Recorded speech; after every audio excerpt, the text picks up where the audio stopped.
હાલોલ તરફથી ગાડીમાં દારૂ ભરીને આવી રહેલ બે વ્યક્તિની પીસીબીએ ધરપકડ કરી કાયદેસરની કાર્યવાહી હાથ ધરી હતી। ગાંધીના ગુજરાતમાં વડોદરા શહેરમાં પોલીસની નાક નીચે કે પોલીસની રહેમ નજર હેઠળ બુટલેગર દારૂનો મોટા પાયે ધંધો કરી રહ્યા છે। તાજેતરમાં ફતેગંજમાં બે બુટલેગરો વચ્ચે મારામારીના પગલે શહેર પોલીસ હવે બુટલેગરો ઉપર તવાઈ મચાવી છે।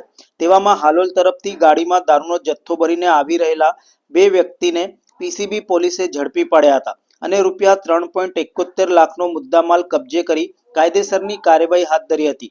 પીસીબીના કર્મીને બાતમી મળી હતી કે માજલપુર સુસેન સર્કલ પાસેથી ભગત કોલોનીમાં રહેતા હિતેશ ઉર્ફે સોમભાઈ પટેલ તેના ડ્રાઈવર સાથે GJ01 RJ 4104 ની સિયાજ કારમાં ઇંગ્લિશ દારૂનો જથ્થો ભરી હાલોલ તરફથી વડોદરા આવી રહેલ છે, જે થોડી વારમાં ગોલ્ડન ચોકડીથી પસાર થનાર છે।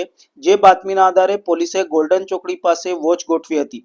દરમિયાન બાતમીવાળી ગાડી ત્યાં આવતા પોલીસે તેને કોર્ડન કરીને ગાડીની તલાશી લીધી હતી, જેમાંથી પોલીસને ઇંગ્લિશ દારૂનો રૂપિયા 1,56,498 નો જથ્થો મળી આવ્યો હતો, જેથી પોલીસે હિતેશ ઉર્ફે સોમભાઈ ઘનશ્યામભાઈ પટેલ રહે ભગત કોલોની વડસર મૂળ નવાપુરા અને હર્ષદ ગંભીરસિંહ પરમાર રહે ડભોઈ વાઘોડિયા રિંગ રોડ ની કુલ રૂપિયા 3,71,498 ના મુદ્દામાલ સાથે ધરપકડ કરીને કાયદેસરની કાર્યવાહી હાથ ધરાઈ હતી।